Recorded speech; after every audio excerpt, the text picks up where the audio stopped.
Coming up on this episode of Design to the Nines, I've got 3 IKEA hacks, including 2 pieces of furniture that I'm really excited about, so let's get started. When we bought our home, we bought it furnished and it is full of IKEA pieces, and there's nothing wrong with that, but I want to add a little bit more personality to those pieces. So that's what we're going to be doing today. We're going to be starting with my first IKEA hack, which is a hemnes IKEA bed frame in the dark brown finish, and we're going to be giving it new life for my son's bedroom. They were recently forced into sharing a bedroom because we had to commandeer one of the bedrooms for e-learning. So I've decided to do a little refresh on the bedroom, and then gradually over time we'll do a full extreme makeover on the room. Now what's in the bedroom right now is actually white beds, and it's because we had 2 rooms with identical furniture right next to one another, and the one had white furniture and the other one had the dark brown furniture. The dark brown furniture was in the room that my husband is now using as his office. We're gonna just make it over, and then we're gonna switch out the beds, and then we're gonna give the dark brown ones to my 2 very handsome little men, and hopefully they will like it. So we inherited these hemnes headboards. I have 2 of these twin sized in the dark brown. I also have it in white, and then I also have a queen size in this same headboard. So we need them to have a little bit of individuality. So for this first one, we are gonna build kind of like a padded insert for this. So I've got some leftover of this masonite from other projects that I'm gonna be using, and we're gonna cut it down, and I'm gonna be using a circular saw to cut it down just because I have it on hand and it will help me to do it a little bit quicker. But I do think with this product, and I've never actually tried it myself, but I think you can score it over and over and over and eventually snap it into size. Or if you're picking up a sheet of this at the home improvement store, just have them cut it down to size for you.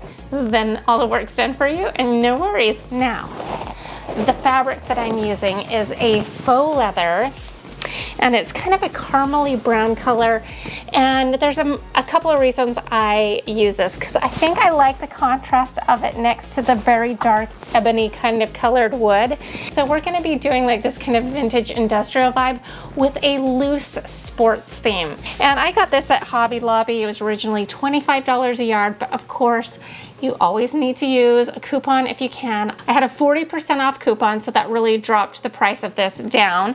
So I start out by measuring the dimensions of our wood insert piece and adding 2 inches on each side so that we have something to staple. Then we cut out our fabric. Even though I am using faux leather, the possibilities are endless, and you could use whatever fabric you like, really.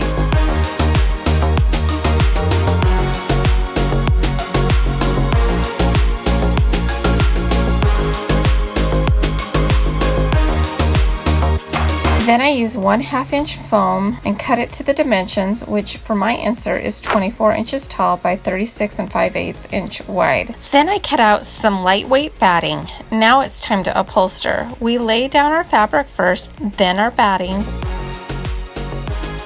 then our foam, and then our masonite. We are going to staple it using 1/4 inch staples, placing them in a north, south, east, west pattern, working from the center out on each side until you finally get to the corners, where you then fold them similar to how you would wrap a present, making sure everything is nice and tight.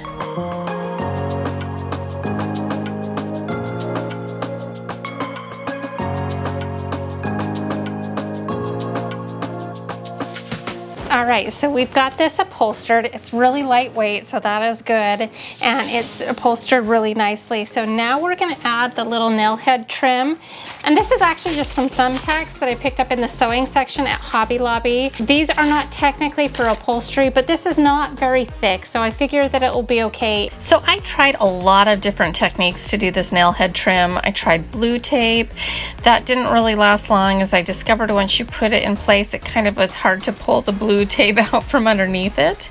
I even bought a supposedly handy little tool that didn't work out. I used my hands to push them in, just like you would a thumbtack, I tried a hammer, and in the end I mostly ended up eyeballing everything, which really didn't make my perfectionist side happy. Also, about 40% of the thumbtacks ended up bending weirdly and not going in correctly, but I'm guessing they weren't really made for this job, but rather to hold a quilt in place. I've moved the party downstairs for just a bit because my kids are upstairs e-learning and I'm going to be using a staple gun and I just didn't want to interrupt them.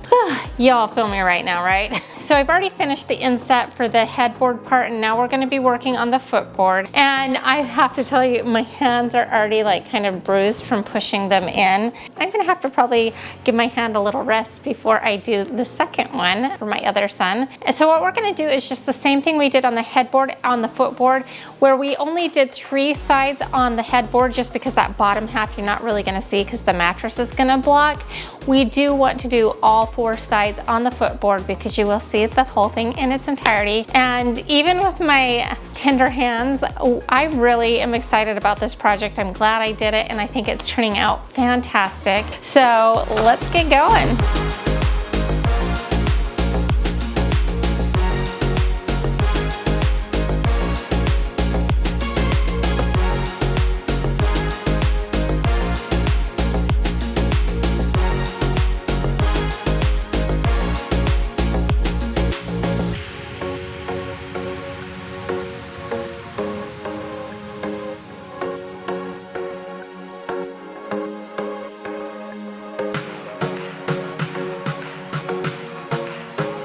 All right, it fits perfectly. I'm loving it. It's so cute. And now it's time to put our nail head trim on, thumbtacks, but I'm excited. This is looking really good.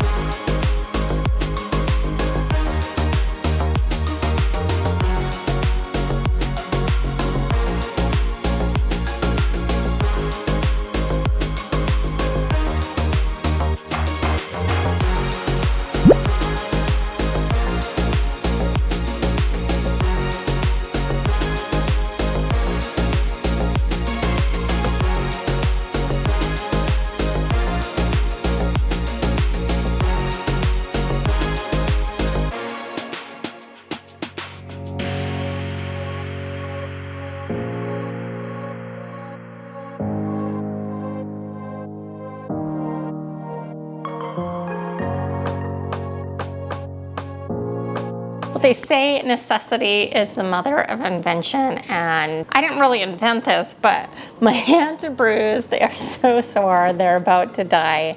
And I wished I'd come up with this a little sooner, but this did work. I take my electric staple gun, I switched it out with pin nails, and this actually kills 2 birds with 1 stone. Once I switched it out, we just put a nail in where we want our next nail head, like so. And then we take a thumbtack, and because it's already pressed down, it doesn't like push back on us. So we can take one of our tacks and a hammer and line it up just next to the nail. So it's not like right on top of it, obviously. And then we're gonna just tap it down, and that goes in there much easier. So now my hands are spared. And what it also does as an added bonus is the pin nails are long enough that it drives right into our frame and it nails it to us. So I'm just gonna quickly finish this out, and then we're gonna use the same technique to attach our headboard, but we do need to address a couple of corners, and I'll show you that in just a second.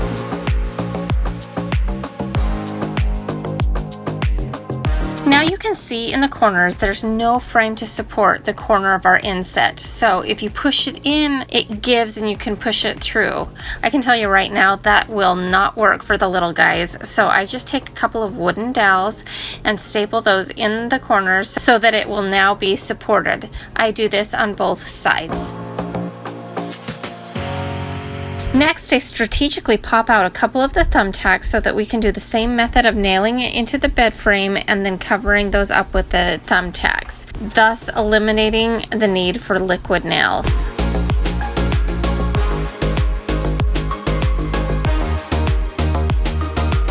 As added security, I tossed in a few extra nails on the bottom side, even though we weren't covering them up because the mattress would be. Now I'm gonna have to give my hands a couple of days to heal up from all of the pushing of those heavy duty thumbtacks. Man, they hurt. But I'm really liking the final result of this hemnes IKEA hack. Having said that, I'm not absolutely loving the thumbtacks as trim. While it is a bit cheaper, it's not a clean enough look for me. So my guess is the next time you see these headboards, they're going to have a traditional nail head trim off the roll that is very precise. So stay tuned.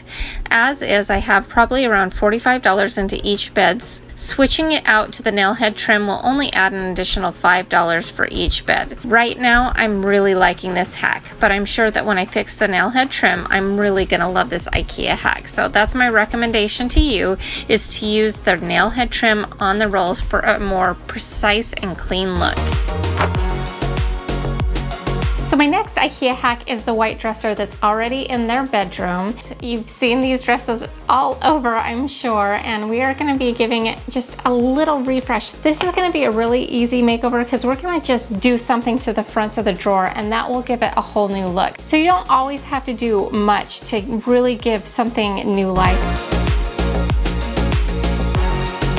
To easily hack this IKEA dresser, I'm just using my Cricut Joy to create some stickers that say number 1, number 2, number 3. This I feel will give a vintage industrial vibe to this dresser, which is kind of what we're going for in this room. Now, this isn't a Cricut tutorial, but the Cricut Joy does not take up a lot of room and it is pretty easy to use and is perfect for this project. So we are going to apply this to our dresser front and we're going to leave the knobs on for now just because I want to kind of see how they are in proportion. Now you can use stickers for this. Honestly, you don't have to use a Cricut machine. I just find it a little bit easier and I can get the exact font that I want, but you can definitely go and get some stickers and do this as well. So we're just going to line this up. It doesn't matter that it's white because it's just acting as kind of like a stencil at this point. And we're just gonna rub this on. Now this is removable vinyl, so this will act as a great stencil. Just peel this back and we can actually reuse this, so we'll hang on to that. And perfect. So we've got it on here and we're gonna do that to all the dressers. And we could actually just have painted this and then put the vinyl on. I didn't want my kids to mess with it, so it's gonna be a stencil.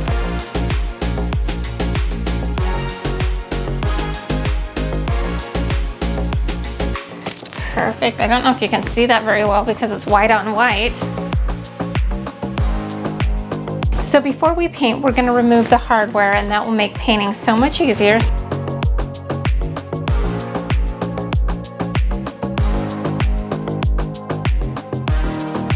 And we're gonna just take some black chalk paint. This is just Folk Art Rich Black, and paint it on the front of the dressers. Being careful. See this? We're committed now. Just do this carefully on the edge. And I kind of want to get over here by the stencil, so I'll wipe a little bit off. And then we'll just kind of do a light brushing in both directions. And brush it on.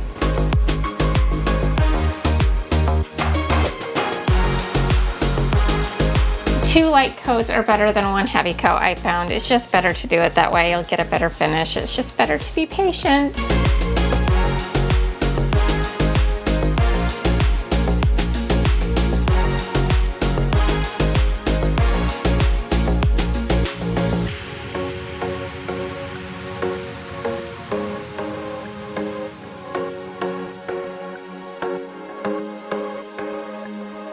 Looking good. So we'll let this dry and then we'll do a second coat.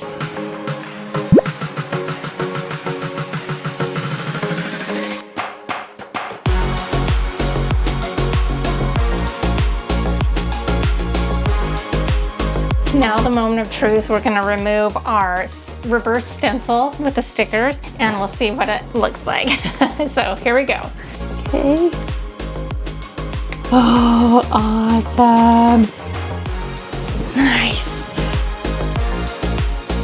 Okay, That's pretty cool, right? And then we're gonna just peel off the bottom 2 stickers and replace the knobs.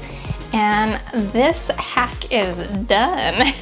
I love, love, love this IKEA hack. It just goes to show you with a tiny bit of paint and a couple of stickers what you can do to change up the look of a dresser. I have maybe $2 invested in this, and I think it makes a huge impact. I'm especially excited to see it standing in front of the awesome accent wall I have planned for behind it. And our last IKEA hack is the simplest of all. I found these 2 decorative cloches at IKEA. This one I believe was around $7 and this one was around $5, I believe. Super cute. I loved them, but they didn't have a base. And I don't know if they were just out of the bases and they actually do have them, but I didn't see them. And so I went to Hobby Lobby and picked up these wood rounds. So for an additional $1.75, we're gonna have bases. And all we're gonna do is we're gonna stain the bases here.